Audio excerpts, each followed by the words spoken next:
watching the Weather Channel for accurate forecasts at your convenience. Weather you can always turn to.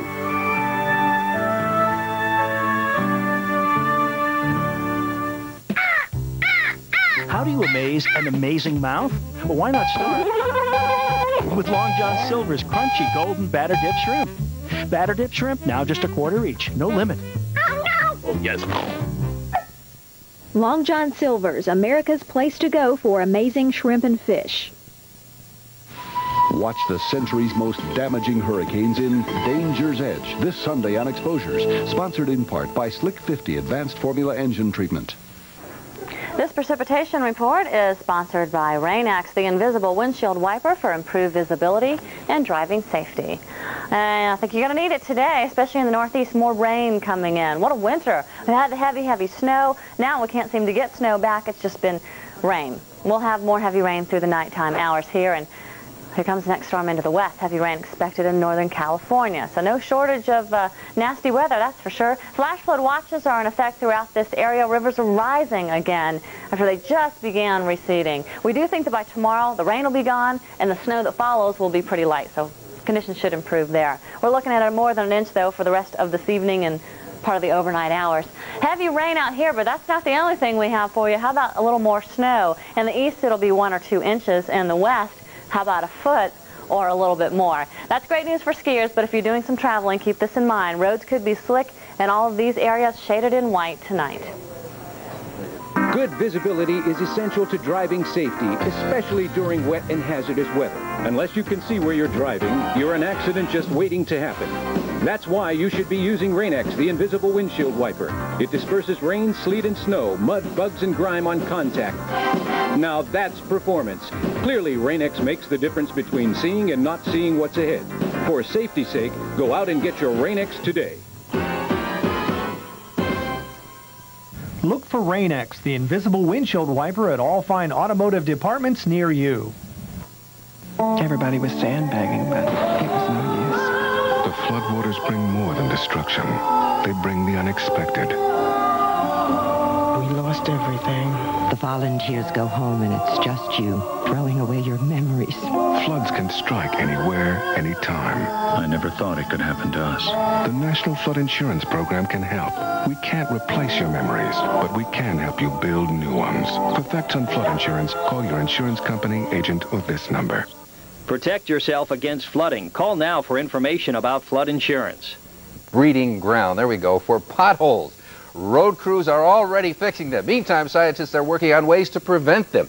In the AccuFacts file tonight, we're going to do a little digging.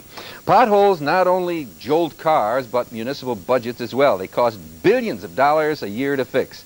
Road engineers used to just find them with their eyes, use their eyes to find them. But at Worcester Polytechnic Institute in Massachusetts, the electron microscope is giving scientists a view 100,000 times better than the human eye. They can take a look at those tiny, tiny breaks in the pavement. If you can detect these cracks at an early age, then you have a good opportunity of maintaining them or repairing them before they get to become larger cracks, and therefore the deterioration of the pavement will increase rapidly. Now, under their plan, a specially equipped vehicle could scan the road surface at high speed to find these tiny fissures. A sealant could then keep them from ever becoming big craters. I can't wait for this one. Another project involves more durable road materials, such as glass-reinforced concrete. Experts believe the improving road durability, improving it by just 1%, could save more than $1 billion a year. All of us in the Northeast. Of course, our biggest problem here is the snow that's again. So flash flood watches are out all over the place, from New England on down to northern Virginia. We no longer have the threat of severe weather, so what we had yesterday in Louisiana and Georgia moved through the mid-Atlantic today, and it is gone. So that's the first bit of good news. The winds will be dying down as our storm exits, and the rain will be gone tomorrow. But this next storm looks like a doozy as well, as we're going to have winds gusting to over 50 miles per hour. And it's actually going to be a big snow producer as well. In the last 24 hours, we haven't had a whole lot of snow, really. In the Mid-Atlantic, comes across the Sierra Nevada. You were wishing for snow not long ago, but in the past couple of weeks, we've had feet of snow, and we're looking for possibly another foot with this latest storm. Utah and Colorado, you'll get in on the action as well. Actually, all the snow melt that we had from last week, all the rivers, many of them have had flooding problems. So it's no wonder we've got flood watches out from the northernmost tips of Maine all the way down into West Virginia and into Maryland. So this is where we've seen the problems with flooding. That will continue. Now on the back side of it, some snowy travel through western Pennsylvania, Buffalo, Rochester. That snow's coming on in on the back side of that frontal system. In the meantime,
of coverage you won't find anywhere else. This is Weather Scope this afternoon. Heavy rain across the Northeast and Ohio Valley, making this another tough day for the flood-weary. We'll have the latest forecast. And severe storms pound parts of Georgia and Louisiana. Now, we had some home video of that tornado that ripped through the south side of Shreveport, Louisiana yesterday afternoon. The twister lasted just a few seconds, but that was long enough to damage 200 homes and a retirement center. No one was seriously hurt, but the Weather Channel's Mark Mancuso reports it was a scary experience. After a violent Tuesday afternoon, residents of Shreveport surveyed the damage and reflected on the ordeal they'd just been through. It came across the road. Me and my brother stopped. We saw it come over here. That's about it. So we just come over to help. The tornado touched down around 2:45 in the afternoon, tearing apart hundreds of buildings and tossing cars about like they were toys. At the Glen Retirement Community, 30 residents suffered minor injuries, many cut by flying glass. Amazingly, no serious injuries or deaths were reported. Damage, however, was widespread. At Lucian Field, a private airport in South Shreveport, the twister flipped planes and tore apart a hangar. Loud noise. I looked out the door and it jerked the door out of my hand. And then I got down on the floor and I looked up and I seen the tornado going across. And as a matter of fact, it hit this building right here. And I seen it stop there and just kind of scroll around a few minutes and went back up in the sky.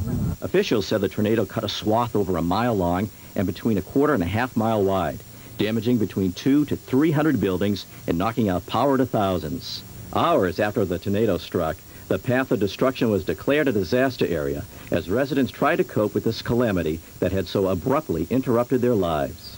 Mark Mancuso, The Weather Channel. And here's another look at that Shreveport tornado taken with a home video camera. We praise you. Thank you right now, Lord Jesus. Hallelujah. Hallelujah. Give you the praise and the glory. Praise your mighty name, Lord Jesus. In Georgia, investigators are trying to decide whether it was indeed a tornado that caused heavy damage south of Atlanta early today.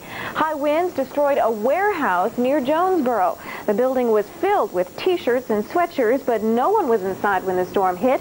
Trees were blown down in Conyers, east of Atlanta, And in northeast Georgia, a pottery shop was leveled in the small town of Lula.